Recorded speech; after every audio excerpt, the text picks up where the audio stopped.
அடியேன் ராமானுஜதாசன். அனைவருக்கும் வணக்கம். இன்று தொடங்கி ராமானுஜ நூற்றந்தாதியுடன் கூடிய ராமானுஜரின் வைபவம், அதாவது அவரது வாழ்க்கை வரலாற்று பார்ப்போமா? திருவரங்கத்தமுதனார் அப்படிங்கிறவரால் இயற்றப்பட்டதுதான் ராமானுஜ நூற்றந்தாதி என்ற இந்த 108 பாசுரங்கள் கொண்ட நூல். இதில் ராமானுஜரோட வைணவ தொண்டு மற்றும் சமூகத்திற்காக அவர் செய்த நற்பணிகளையும் போற்றும்படி அமைந்திருக்கிறது இந்த நூற்றந்தாதி பாசுரங்கள். அதனால தான் இதை 4000 திவ்ய பிரபந்தத்தில் ஒரு பகுதியாக போற்றப்படுகிறது. அதனால நம்ம ராமானுஜரோட வாழ்க்கை சரிதம் பார்க்க அவரது நூற்றந்தாதி மிகவும் பொருத்தமுடையதாக இருக்கும். நூற்றந்தாதியுடன் கூடிய அவருடைய வாழ்க்கை வரலாற்றை பார்க்கலாமா? அதுக்கு முன்னாடி எல்லா பிரபந்தத்துக்குமே பின்வந்த ஆச்சாரியர்களால தன்யன் அப்படின்னு பாடியிருக்கா.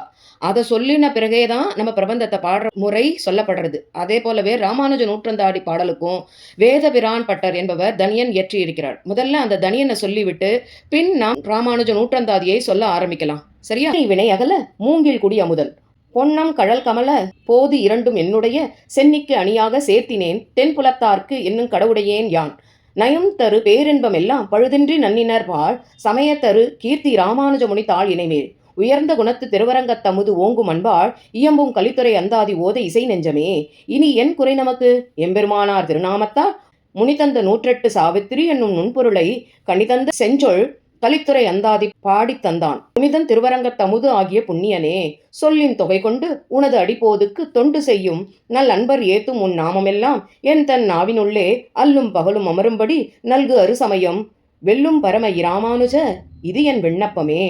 ராமானுஜ நூற்றந்தாதியோட தனியன். இனி நம்ம நூற்றந்தாதியை பார்க்கலாம். பூமண்ணு மாது பொருந்திய மார்பன் புகழ்மலிந்த பாமண்ணு மாறன் அடிபணிந்து உய்ந்தவன் பல்கலையோர் தாம் மன்ன வந்த ராமானுஜன் சரணார விந்தம் நாம் மன்னி வாழ நெஞ்சே சொல்லுவோம் அவன் நாமங்களே.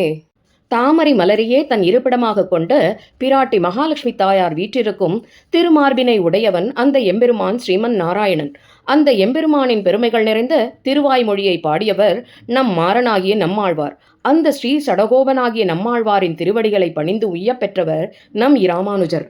சான்றோர்கள் நம் ராமானுஜரின் பாதார விந்தங்களை சரணமாக பற்றி தம் பாகியமாக கருதி வாழ்ந்தனர்.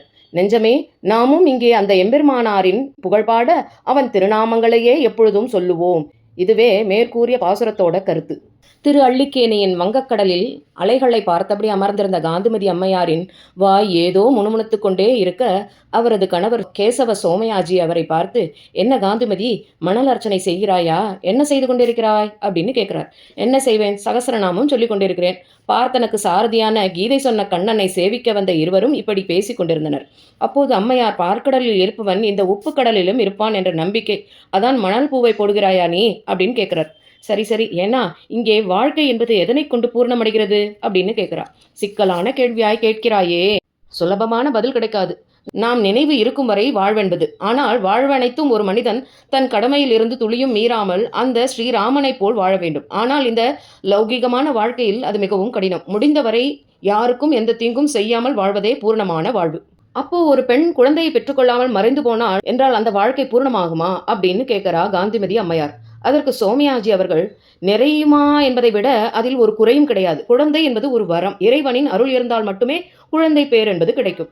பூர்ணமான நிலவு அனைவராலும் ரசிக்கப்படுகிறது, ஆனால் தேயும் நிலவு ரசிக்கப்படுவதில்லை. அதுபோல குழந்தை செல்வம் என்பது பூர்ணமான நிலவு போன்றது. அப்போ நீங்கள் அந்த இறைவனை சதா சர்வமும் நினைக்கிறீர்களே, விரதம் இருப்பது, யாகம் செய்வது, இப்படி இருக்கும் உங்களுக்கு அந்த இறைவன் அருள் இல்லையா? என்னை விடுங்கள், நீங்கள் என்ன பாவம் செய்தீர்கள்? ஏன் நமக்கு ஒரு குழந்தை இல்லை அப்படின்னு காந்திமதி அம்மையார் கேட்குறா. இதுதான் கர்மா என்பது. அவரவர் கர்ம வினைக்கேற்ப வாழ்வு அமைகிறது. இதற்காக நம்மை படைத்தவனை திட்டுவதோ அவனை இல்லை என்று சொல்வதோ தகாத செயல். நமக்கான கடமையை விடுவதோ தவறான செயல். நம்மை அவன் படைத்ததே அவனை நினைப்பதற்காக மட்டுமே. நாம் நம்மை அவனை நினைக்கக்கூடிய அறிவை உடைய மனிதனாக பிறப்பு கொடுத்திருக்கிறானே, இதை கொண்டு அவன் திருவடியை அடைவதே நன்று.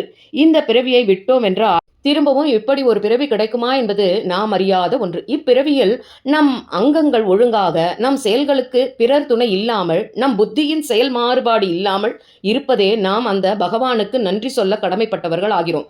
உனக்கு நானும் எனக்கு நீயும் குழந்தையாக இருப்போமே, இதில் என்ன தவறு? குழந்தை கொஞ்சம் ஆசை வந்தால் நம் கண்ணனையே கொஞ்சு அப்படின்னு சொல்றார். உடனே அம்மையார் கணவனிடம், நாம் ஏன் ஒரு குழந்தை பாக்கியம் தா என்று அவனிடம் வேண்டக்கூடாது அப்படின்னு கேட்கிறா. அவரோ, நம் தேவைகள் அவன் அறிவான், அவனிடம் கேட்க தேவையில்லை அப்படின்னு சொல்றா. உடனே அம்மையார், குழந்தைக்கு பால் வேண்டும் என்று கேட்க தெரியாது, அது அழுகிறது. தாயும் பாலை கொடுக்கிறாள். அன்று உத்தரையின் கருவை காப்பாற்றியவன் இன்று நமக்கு அருள் செய்ய மாட்டானா அப்படின்னு கேட்க சோமயாஜியும் மகிழ்ந்து, நன்று சொன்னாய், நன்று சொன்னாய். நான் இப்பொழுது இருக்கும் இந்த இடமே கண்ணனின் ஸ்தலமே. வா, நாம் அந்த பார்த்தசாரதியிடமே போய் கேட்போம் என்று சொல்லி திருஅள்ளிக்கேணி பார்த்தசாரதியின் சன்னதிக்கு செல்கின்றனர்.